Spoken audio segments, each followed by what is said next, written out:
Saya share dulu PPT-nya.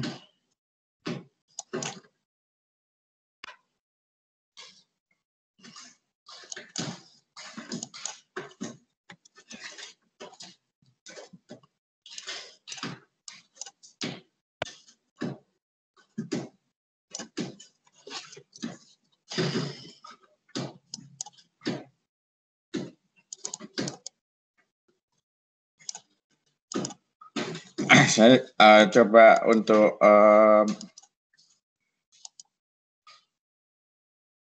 mengulas ya.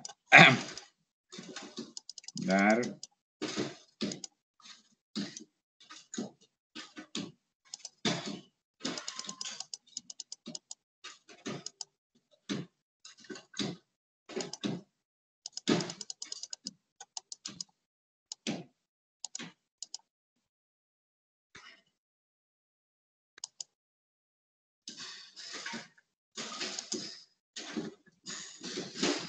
Ya. Jadi saya lanjutkan dengan PP 22 tahun 2001 ya, saya akan lanjutkan. Jadi ketika peraturan ini dikeluarkan ya, peraturan ini dikeluarkan tentu ada beberapa hal yang berkaitan itu mengalami perubahan ya.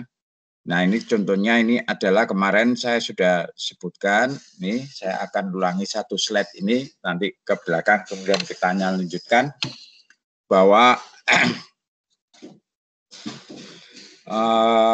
pemerintah pusat, jadi Pemrakasa berkaitan dengan upaya pemantauan lingkungan dan upaya pengelolaan lingkungan, jadi dokumen lingkungan itu kan ada dokumen AMDAL nama dokumen UKL UPL ya.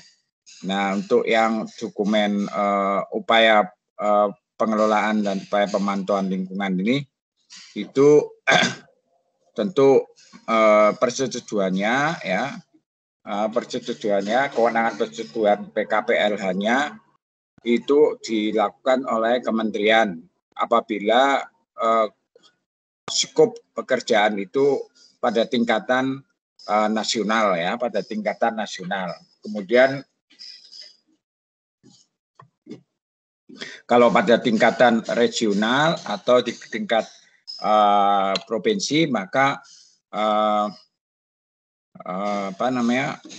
kewenangan ada di gubernur ya, yang dilimpahkan pada dinas lingkungan hidup provinsi. Demikian juga kalau kewenangannya itu menyangkut kabupaten atau kota, maka kewenangannya ada di Dinas Lingkungan Hidup Kabupaten Kota. Nah, oleh karena itu kewenangan penerbitan persetujuan lingkungannya untuk dokumen lingkungan yang jenisnya adalah UKL UPL itu sesuai dengan kewenangan penerbitan perizinan berusaha ya. Nah, ini yang disesuaikan. Dengan demikian kalau perizinan berusahanya itu dalam bentuk ya izin dan atau sertifikasi standarnya ya. Dengan demikian nantinya izin lingkungannya itu masuk di dalam izin berusaha ya. Izin lingkungannya masuk di dalam izin berusaha.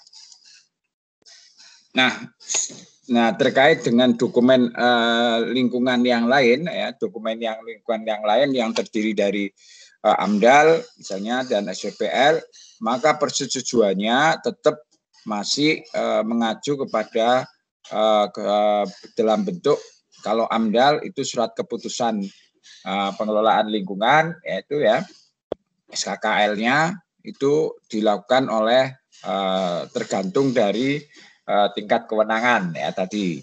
Kemudian yang UKUPL tadi sudah sebutkan dilakukan oleh pengambil keputusan ya, pengelolaan lingkungan hidup sesuai dengan kewenangannya. Kemudian SWPL itu dilakukan oleh persetujuan kewenangannya diwujudkan dalam bentuk NIB, yaitu normatif izin berusahanya ya. Itu. Dengan demikian nomor izin berusahanya itu dilakukan di dalam rangka mekanisme perizinan berusaha. Jadi nanti dokumen SKKL yang merupakan implementasi dari tindak lanjut dari AMDAL, kemudian dokumen PKPLH yang merupakan tindak lanjut dari UKL UPL, dan dokumen SPPL yang merupakan NIB, tindak lanjut daripada dokumen SPPL itu dimasukkan di dalam perizinan berusaha. Nah, perizinan berusaha inilah yang mengintegrasikan semuanya di dalam berkaitan dengan surat pernyataan kesanggupan melakukan pengelolaan dan pemantauan lingkungan hidup sebagai bagian tindak lanjut dari dokumen lingkungan. Karena dokumen lingkungan itu kan ada dua di dalamnya. Ada dokumen deskriptif ya, analitis, dan dokumen yang harus dioperasionalkan. Nah, dokumen yang harus dioperasionalkan itu kalau di dokumen AMDAL itu ada RKL RPL ya. Ada RKL RPL yang harus dilaksanakan. Kira-kira seperti itu ya.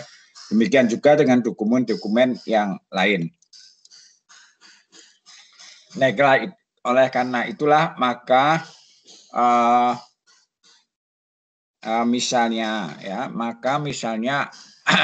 berkaitan dengan menyangkut beberapa hal yang berkaitan dengan penanggung jawab kegiatan ya, penanggung jawab usaha atau kegiatan ini apabila menghasilkan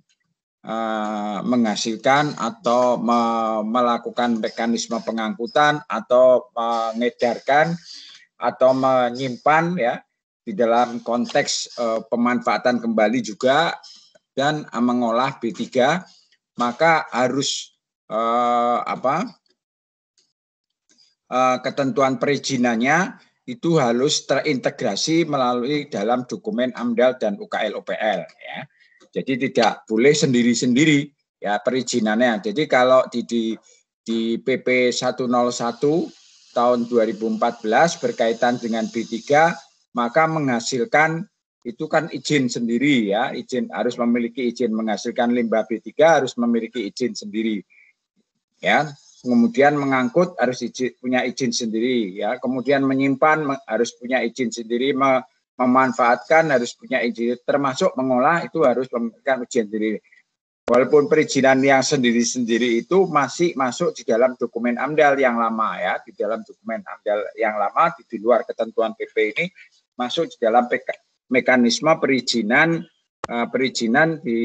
yang ada berkaitan dengan pengelolaan limbah B3 ya, pengelolaan B3. Nah, sekarang itu sudah diintegrasikan ya, masuk di dalam mekanisme izin perlindungan pengelolaan lingkungan hidup ya di dalam dokumen AMDAL ya. Nah, oleh karena itulah maka di dalam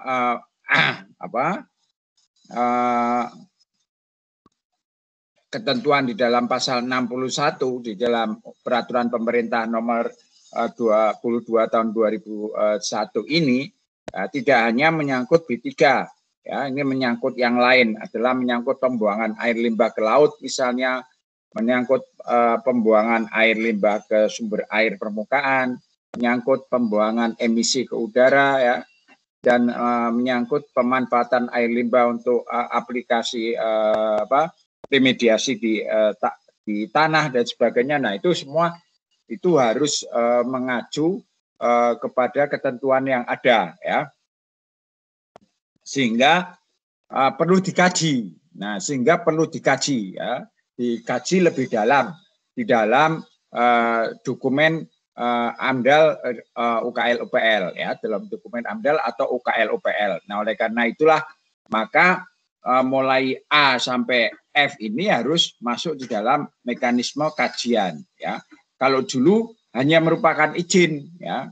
Jadi di dalam buku dokumen AMDAL itu sudah pernah punya izin melakukan pengangkutan MAP 3 mengenai B3. Kalau ada izinnya ya sudah dicantumkan izinnya. Namun di dalam dokumen AMDAL yang sekarang itu harus dikaji. Ya, harus ada kajian walaupun secara eksplisit tidak terlalu banyak ya, tapi tetap harus dikaji. Demikian sehingga A sampai F itu dikaji ya. Yang kajiannya masuk terintegrasi di dalam konteks pengelolaan dokumen AMDAL UKL UPL ini ya. Dengan demikian apabila ini semua sudah memenuhi ya, sudah memenuhi kelayakan yang nanti dilakukan mekanisme perizinan di dalam satu wadah di dalam izin usaha, maka diberikan yang dinamakan sertifikat layak operasi ya. Sertifikat layak operasi untuk operasional lainnya ya, berkaitan dengan pembuangan air limbah ke laut, pembuangan air limbah ke sumber air dan sebagainya. Itu mulai dari A sampai B ini harus ada sertifikat operasinya. Ya. Nah, oleh karena itulah maka perlu dilakukan seperti tadi. Nah, seringkali di dalam penyusunan dokumen AMDAL dan UKL UPL ini sering itu berkaitan dengan lalu lintas ya. Kalau dirasa dampak lalu lintasnya itu besar,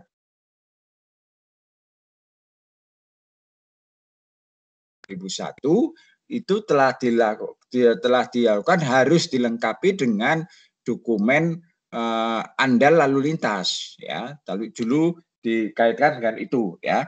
Jadi kalau dirasa kegiatan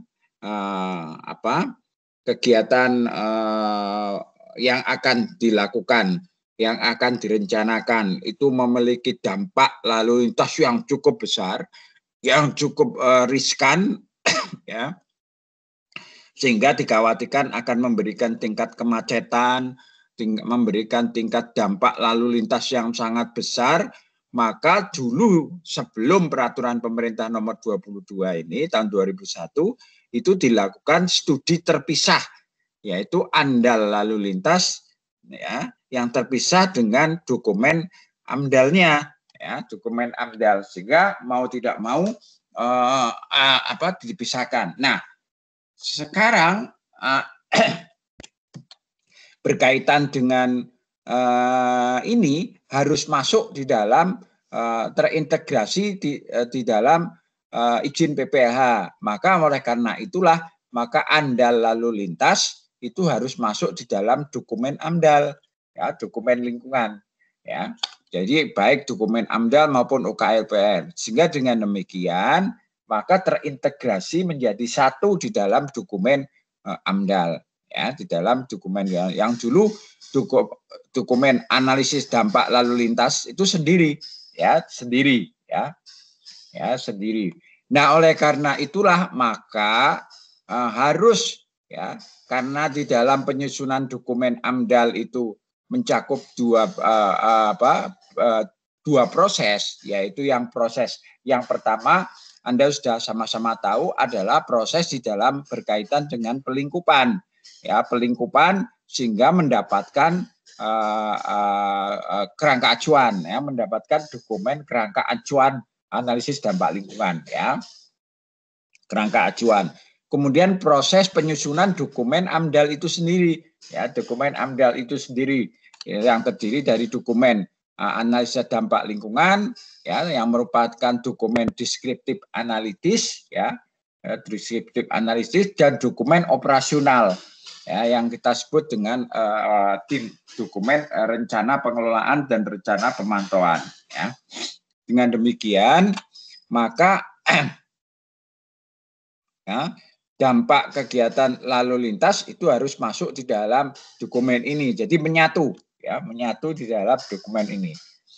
Nah, di proses penyusunan kerangka acuan AMDAL ini ya, yang ada pada saat itu dilakukan di dalam proses pelingkupan itu ditelaah menyangkut apa? menyangkut kesesuaian rencana usaha dengan tata ruang.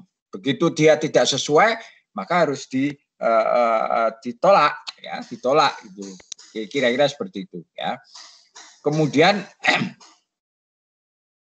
harus dilengkapi dengan persetujuan awal pemerintah menyangkut feasibilitas tadi, ya.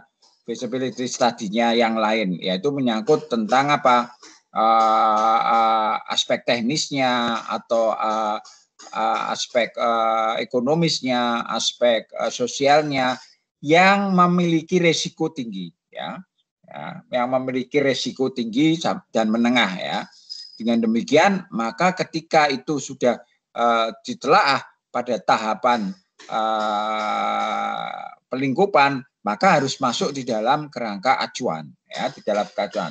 Kalau di kita kerangka acuan tuh kalau Anda mau menyusun tugas akhir itu proposal lah, kira-kira itu, ya. Masuk di dalam kerangka acuan. Yang kerangka acuan ini tentu akan membatasi persoalan-persoalan apa yang akan dibahas dan sebagainya di dokumen analisis dampak lingkungan dan dokumen RKL RPL, sehingga nanti tidak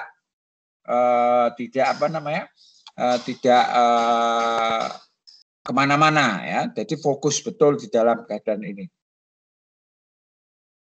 ya. Nah, selanjutnya pada saat proses analisis dampak lingkungan penyusunan dokumen AMDAL, ya, kalau kerangka acuan sudah disetujui, sudah disidangkan, maka mau tidak mau kerangka acuan ini sudah dapat dipakai sebagai landasan untuk menyusun dokumen AMDAL. Ya, dengan syarat apa? Sudah dibahas di Rekomtek, ya. Rekomtek itu sudah dibahas di komisi teknik, di komisi penyusunan penilaian AMDAL, yang dalam hal ini adalah kalau di ketentuan PP 22 tahun 2001 itu dianggap layak bahwa kerangka acuan ini adalah layak yang harus diteruskan dengan penyusunan dokumennya, ya, berupa dokumen deskriptif analitis dokumen AMDAL ini, ya, ini yang ini, ya, dokumen RKL dan dokumen operasional RKLPL.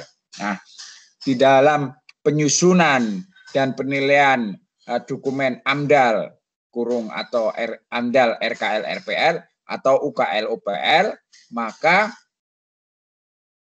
harus, ya, dimasukkan di dalam kaitan itu adalah AMDAL lalu lintas misalnya, ya, AMDAL lalu lintasnya, ya, misalnya dokumen AMDAL lalu lintas, sehingga nanti menyatu di sini di dalam pembahasan, sehingga dengan demikian maka pada saat kajian AMDAL maka ini sudah menyatu, ya. Di samping itu menyangkut juga pengelolaan limbah B3. Di samping itu ada pengelolaan yang lain, ya, pembuangan air limbah ke laut dan sebagainya, itu harus dimasuk di dalam dokumen ini, ya. Dengan demikian nanti akhirnya setelah dokumen AMDAL ini dirapatkan, ya, maka keluar SKKL yang masuk di dalam konteks perizinan berusaha, ya, di dalam perizinan berusaha. Dengan demikian diharapkan, ya, kesesuaian daripada persetujuan teknis di perizinan usaha dari dokumen AMDAL ini selaras dengan dokumen AMDAL lalu lintasnya, karena ini masuk di dalam sistem di dalam ini sekaligus, ya.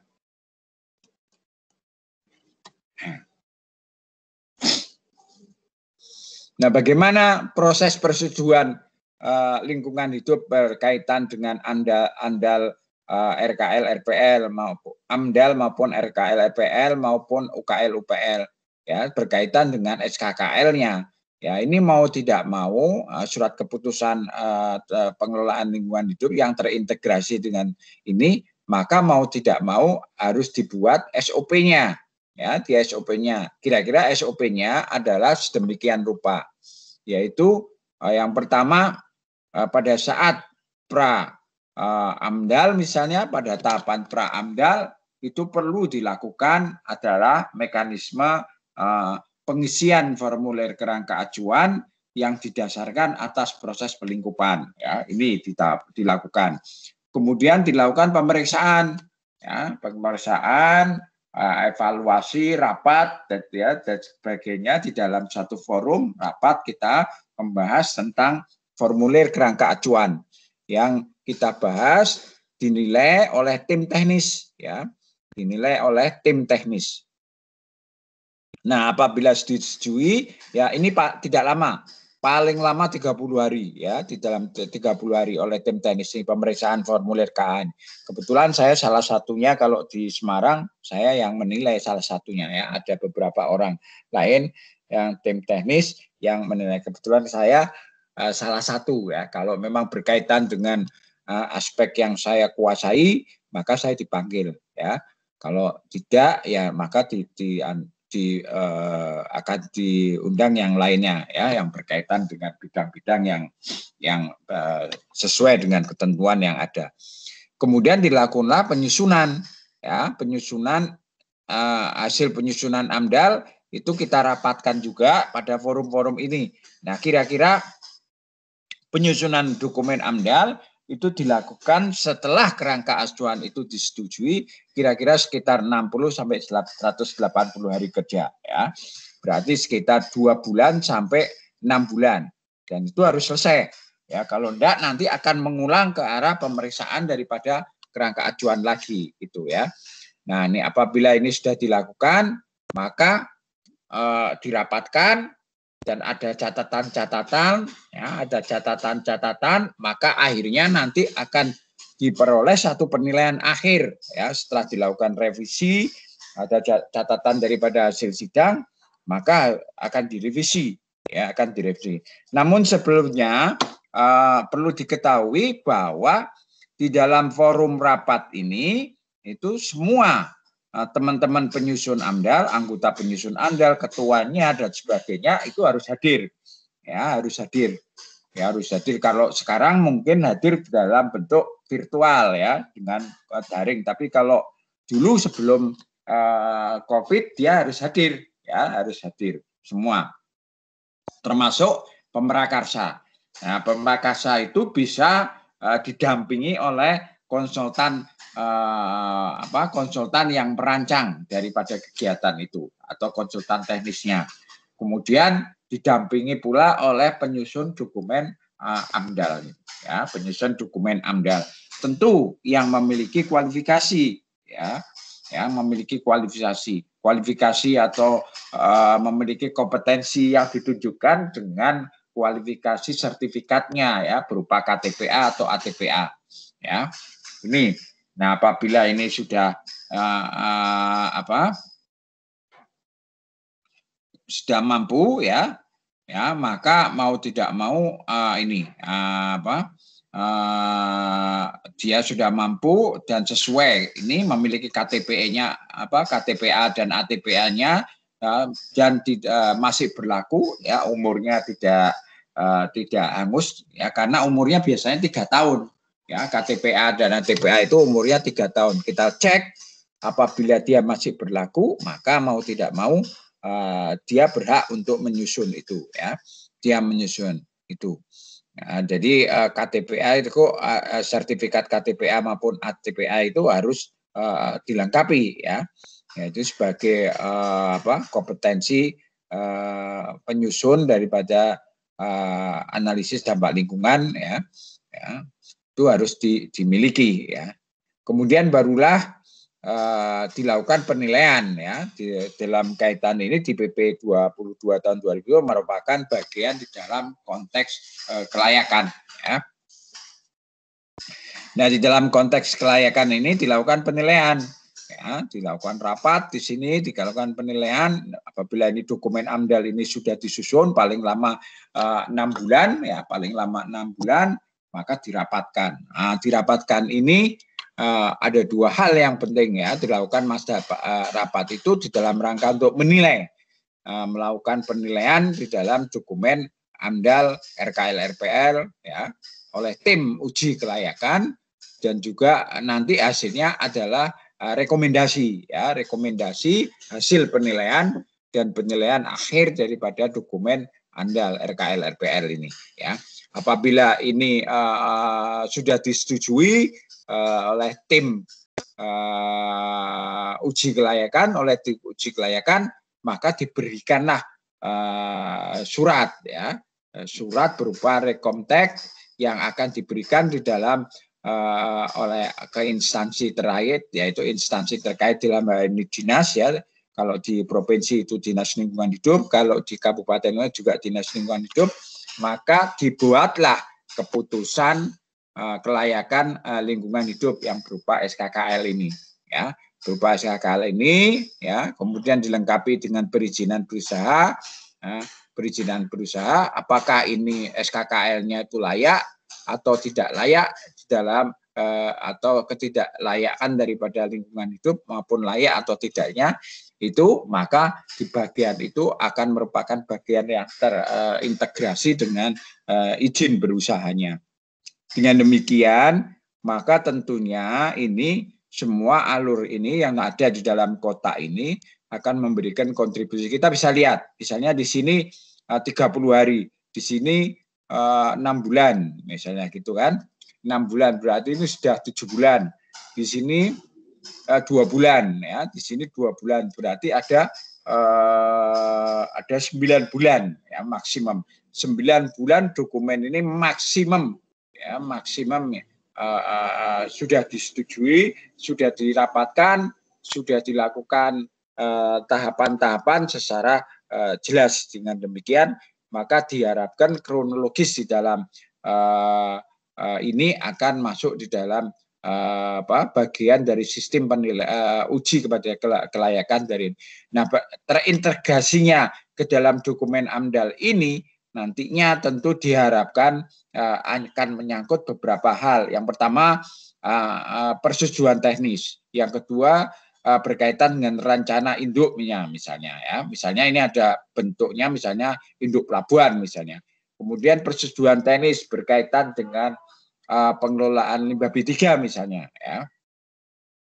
Persetujuan teknis berkaitan dengan pengelolaan air limbah, misalnya, dan sebagainya, termasuk persetujuan teknis berkaitan dengan kajian dari dampak lalu lintasnya, misalnya. Ini adalah salah satu contoh saja di kotak bawah ini, dan gitu. Nah, oleh karena itulah tentu ketika ini dilakukan mekanisme persetujuan itu didasarkan atas baku mutu, ya, didasarkan atas baku mutu, baik baku mutu air, udara ambien, baik baku mutu air limbah, baik baku mutu emisi, baik baku mutu gangguan dan sebagainya, termasuk baku mutu kerusakan daripada lingkungan hidup, ya. Apabila memang terdapat kerusakan dari aspek lingkungan hidupnya, menyangkut apa? Menyangkut tanah, menyangkut unsur biota, ya, unsur biota, misalnya mangrove, ya, mangrove, misalnya terumbu karang yang mengalami kerusakan, misalnya, dan lain-lain lah. Yang ini ada baku mutu kerusakan. Yang penting apabila dampak itu menyangkut sumber-sumber daya alam yang memiliki ketentuan baku mutunya, maka mau tidak mau harus dilakukan di dalam mekanisme analisa. Dengan demikian, maka proses persetujuan yang sedemikian rupa yang ada di dalam kotak itu, ya, di dalam penyusunan dokumen AMDAL yang nantinya persetujuannya berupa SKKKL ini dapat terintegrasi dengan persetujuan teknis dalam bentuk izin usaha, ya, izin usaha. Dari sini ada yang tanya?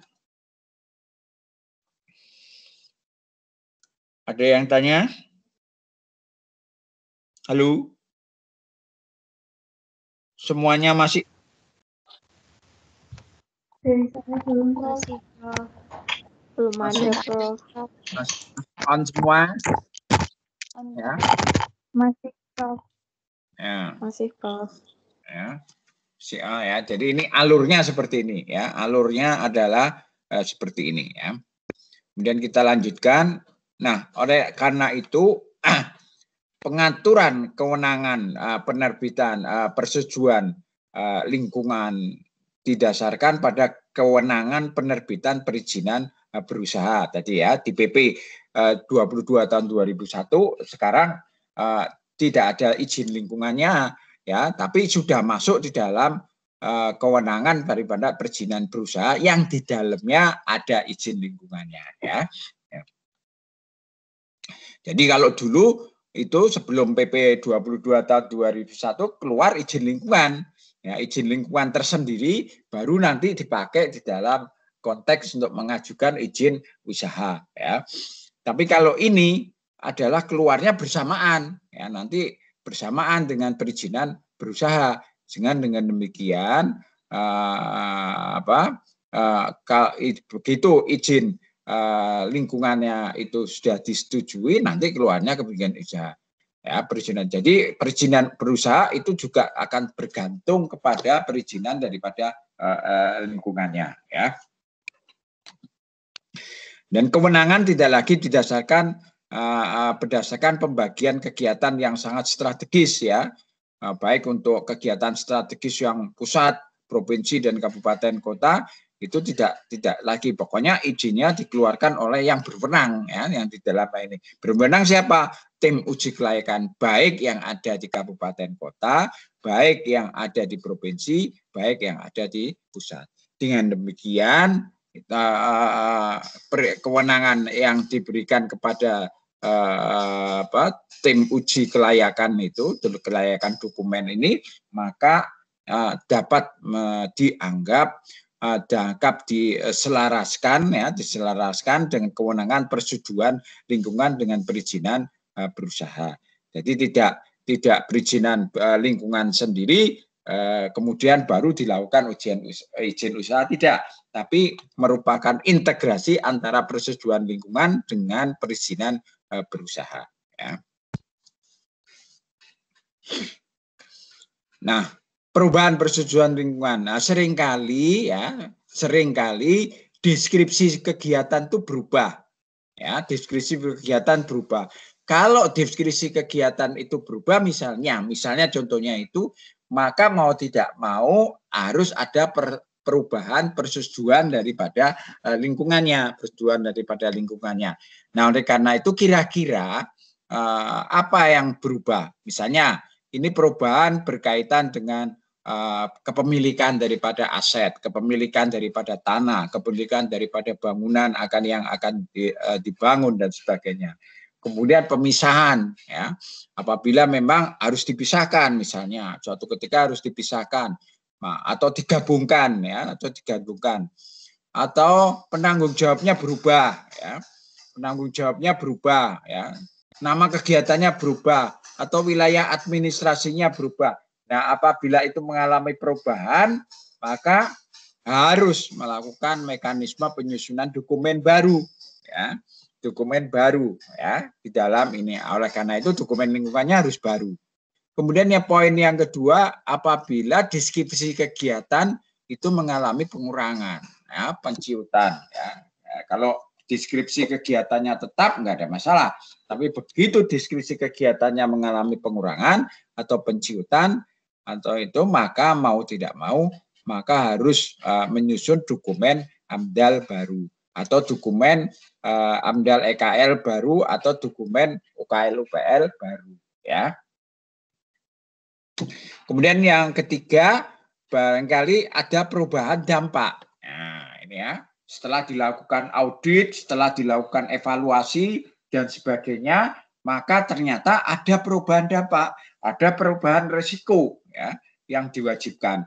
Maka mau tidak mau harus dilengkapi dengan dokumen baru ya, Dengan demikian, maka alurnya apabila pemegang persetujuan lingkungan itu yang sudah dilakukan sebelum peraturan pemerintah 22 tahun 2001 itu mengalami perubahan usaha atau kegiatan, maka mau tidak mau ya, maka harus mengalami proses perubahan daripada persetujuan lingkungan. Setelah dilakukan mekanisme penyusunan dokumen AMDAL baru sesuai dengan alur ini ya, sesuai dengan alur yang kota ini ya, maka mau tidak mau ya mau enggak mau maka disusunlah dokumen baru ini, maka akhirnya tentu akan dilaksanakan pelaksanaan perubahan usaha dan atau kegiatan ini, ya. Nah, perubahan-perubahan usaha atau kegiatan ini yang harus dilengkapi dengan dokumen lingkungan yang baru itu menyangkut perubahan yang berpengaruh terhadap lingkungan hidup. Kita tahu sudah ada 9 kriteria yang dulunya, ya. Kemudian rencana usaha kegiatan yang tidak dilaksanakan, ya, apabila setelah 3 tahun, ya, izin lingkungan itu diterbitkan tapi selama 3 tahun tidak dilaksanakan, maka aspek lingkungannya tentu mengalami perubahan selama 3 tahun itu. Sehingga kalau 3 tahun itu mengalami perubahan, mau tidak mau rencana usaha kegiatan harus menerbitkan dokumen kelayakan lingkungan baru, ya. Demikian juga apabila terdapat perubahan pengelolaan lingkungan yang merubah persetujuan daripada teknis di dalam penyusunan dokumen kelayakan lingkungan atau dokumen AMDAL itu, ya, dokumen AMDAL. Maka mau tidak mau harus ada.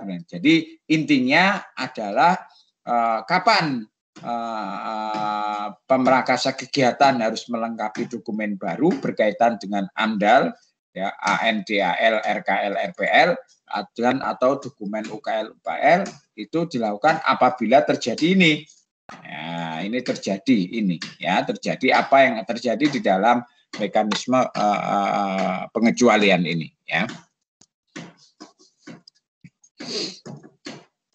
Nah, perubahan daripada usaha atau kegiatan apa saja secara detail, ya, secara detail yang dapat merubah sehingga diperlukan penyusunan AMDAL baru, penyusunan adendum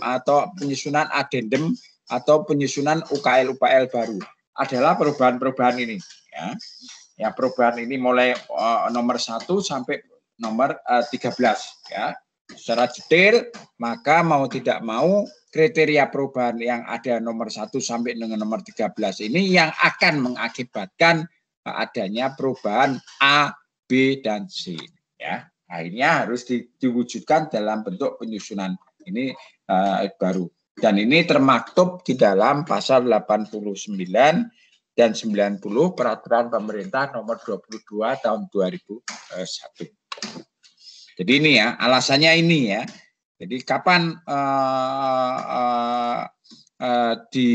dirubah, ya, ada penyusunan dokumen baru berkaitan dokumen lingkungan baru apabila terdapat perubahan-perubahan ini, ya, terhadap komponen kegiatan yang ada terdapat perubahan-perubahan ini, ya. Nah, oleh karena itulah maka jenis rencana pembagian jenis usaha atau kegiatan berdasarkan dokumen lingkungan hidup apabila usaha dan atau kegiatan merupakan bagian yang harus dilengkapi dengan dokumen AMDAL atau wajib AMDAL, maka kegiatan yang dimaksud tentu akan berdampak penting terhadap lingkungan hidup, maka mau tidak mau harus memenuhi kriteria sesuai dengan Peraturan Menteri LH Nomor 38 Tahun 2019. Nah, apabila usaha dan atau kegiatan itu wajib UKL UPL, maka kegiatan dimaksudkan adalah kegiatan yang tidak berdampak penting terhadap lingkungan hidup. Sehingga dengan demikian, maka batas penyusunan dokumen UKL UPL itu nantinya akan disetujui pada tingkatan peraturan gubernur atau pada tingkatan pada peraturan bupati atau wali kota. Nah, apa kemungkinan yang ketiga apabila usaha dan atau kegiatan wajib dilengkapi dokumen pengelolaan dan pengendalian lingkungan atau SPPL, maka kegiatan tidak wajib dilengkapi dengan dokumen UKL UPL. Dan karena apa? Karena tidak berdampak penting, ya, tidak berdampak penting, serta kegiatan ini menyangkut usaha mikro kecil, ya, mikro kecil, usaha mikro dan kecil dari kegiatannya itu dinilai masih dalam bentuk kegiatan mikro dan kecil, ya. Dengan demikian, maka barulah dokumen lingkungan ini.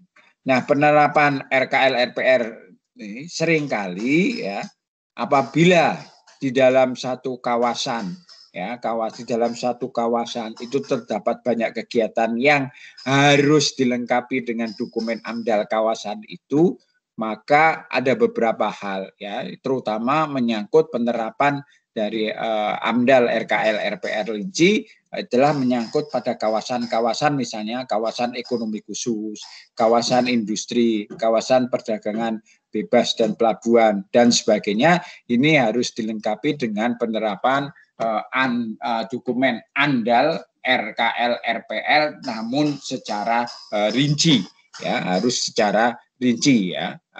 Karena bagaimanapun juga dokumen AMDAL RKL RPL adalah merupakan dokumen teknis. Nah, oleh karena itulah maka ada beberapa catatan ya, berkaitan dengan pelaksanaan Undang-Undang Nomor 32 Tahun 2009, pelaksanaan peraturan kendalian dan pengelolaan lingkungan hidup, kemudian peraturan pemerintah berkaitan dengan PP 22 tahun 2001, maka dengan demikian, maka dengan terbitnya PP 22 tahun 2001, maka izin lingkungan tidak lagi diterbitkan ya.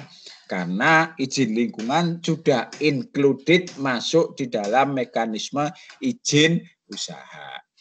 Yang kedua, penilaian AMDAL atau pemeriksaan formulir UKL UPL serta pengajuan izin PPLH yang sedang dalam proses dilanjutkan sampai terbitnya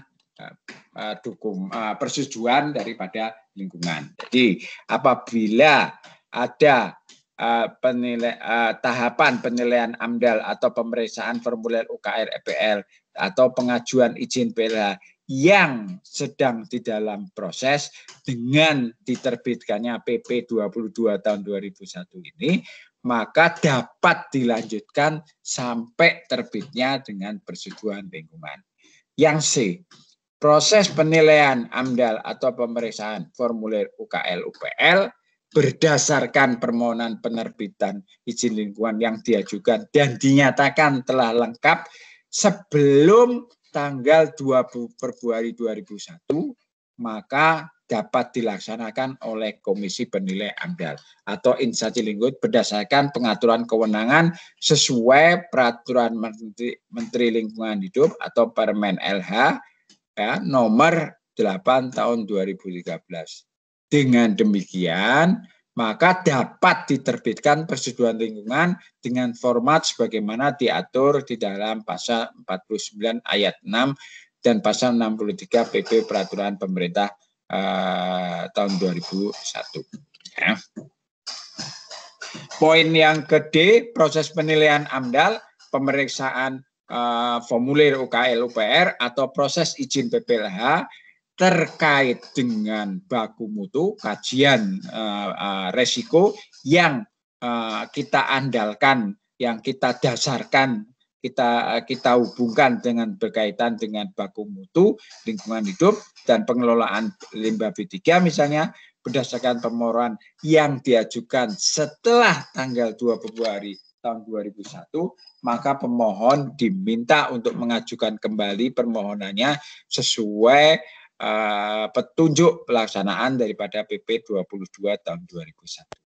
Dengan demikian kewenangannya tentu kepada penerbitan persetujuannya itu kepada menteri, kepada gubernur, pada bupati kita sesuai dengan kewenangan penerbitan perizinan berusaha persetujuan pemerintah sesuai dengan klausul dari izin usaha yang akan dibangun. Yang E, proses perizinan pengelolaan dan pengendalian dan pengelolaan lingkungan hidup terkait dengan penggunaan baku mutu lingkungan hidup dan pengelolaan limbah B3 berdasarkan permohonan yang diajukan dan dinyatakan telah lengkap, administrasi sebelum tanggal 2 Februari 2021 diterbitkanlah persetujuan teknis yang selanjutnya dimasukkan di dalam persetujuan lingkungan melalui perubahan persetujuan daripada lingkungannya. Dengan demikian diharapkan terintegrasinya dari komponen D ini terhadap komponen kelayakan lingkungan yang telah disusun oleh Pemrakasa itu dapat sinergi, ya, dapat sinergi. Kemudian yang F berkaitan dengan penilaian oleh tim uji kelayakan, Komisi Penilai AMDAL tetap melaksanakan penilaian AMDAL sampai dengan terbentuknya tim uji kelayakan. Apabila penilai AMDAL di saat itu, pada saat ini atau saat itu belum dinas belum memiliki tim uji kelayakan. Ya. Yang G, lisensi yang telah dimiliki oleh Komisi AMDAL dinyatakan tetap berlaku, dapat diperpanjang sampai dengan terbitnya tim uji kelayakan lingkungan itu. Yang H, sertifikasi profesi dari lembaga sertifikasi profesi yang dimiliki oleh penyusun dokumen AMDAL tetap berlaku sampai dengan berakhirnya masa berlakunya sertifikasi. Nah, saya kira ini kuliah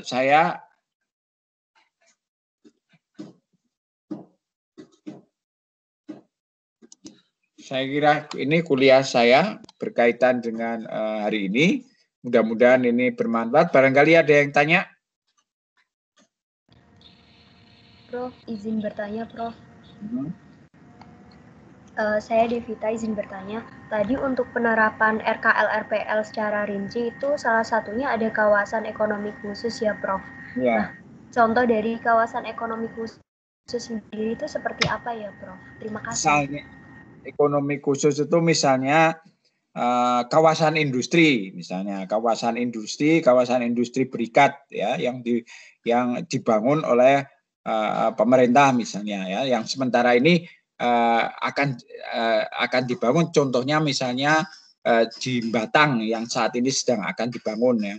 Kemudian contohnya yang sudah dibangun itu contohnya misalnya kawasan industri Kendal ya, kawasan industri Kendal. Kalau Anda dari Ring Road mau pulang ke Semarang misalnya naik jalan darat nanti akan melewati kawasan industri Kendal.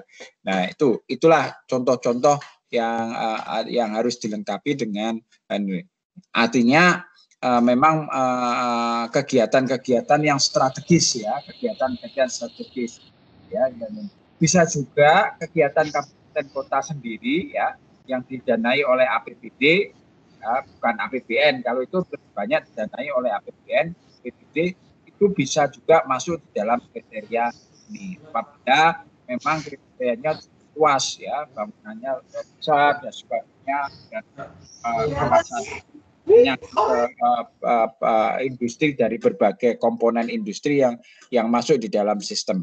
Nah, oleh karena itulah maka misalnya seperti apa ya, kawasan industri seperti di Rungkut misalnya ya, kemudian kawasan industri Wijaya Kusuma, kawasan industri Candi di Semarang misalnya dan sebagainya, itu memang harus dilengkapi dengan itu. Dan apalagi yang masuk di dalam konteks strategi nasional ya, PSN ya, PSN, maka mau tidak mau ya harus dilengkapi. Kira-kira seperti itu. Ada lagi? Ada lagi yang tanya? Ya, saya kira ini. Oh ya, saya coba tadi saya coba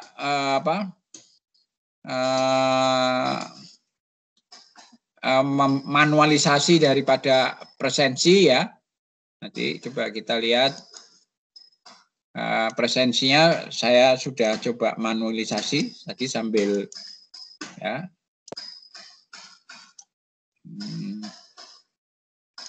Nah ini ya, ini semuanya sudah saya coba ya. Nah, semuanya ya teman-teman, terutama di kelas A ya, kelas A itu sudah semua saya coba ya. Oke ya. Nah, saya kira ini ya sudah semua sudah cukup ya. Jadi ada 61 orang ya. Nah, jadi sudah tidak ada masalah berkaitan dengan presensi, terutama di presensi di ini. Kalau yang di pagi jam 7 tadi juga sudah saya manualkan ya. Karena kewajiban saya untuk memanualkan karena saya yang menunda, maka mau tidak mau ini. Gitu ya.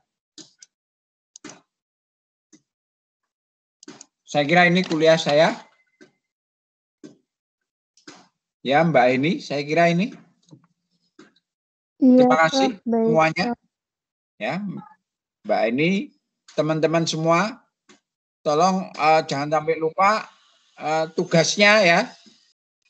Ya. Tugasnya sudah berjalan kan? Sudah, Prof. Nah, ya, tugasnya ketentuan-ketentuan yang baru berkaitan dengan baku mutu menyesuaikan peraturan pemerintah yang 22 ya, tahun 2001 ya, khususnya untuk beberapa baku mutu air, baku mutu udara, emisi, ambien dan sebagainya, itu ada ketentuan baru di PP 22 tahun 2001. Ya, gitu ya. Iya, Prof. Ya. Nah, jadi kita coba praktekkan dengan ketentuan yang baru. Kira-kira itu. Saya kira ini kuliah saya. Terima kasih atas perhatiannya. Mohon maaf karena tadi pagi saya harus tidak bisa mengajar pagi, khususnya untuk yang kelas B, ya karena ada kepentingan di rumah yang berkaitan dengan perbaikan rumah saya dan sebagainya. Oleh karena itu, terima kasih atas perhatiannya. Saya live ya. Baik, Prof. Terima kasih, Prof. Baik, Prof. Baik, Prof. Banyak, Prof. Terima kasih, Prof. Terima kasih, Prof. Terima kasih.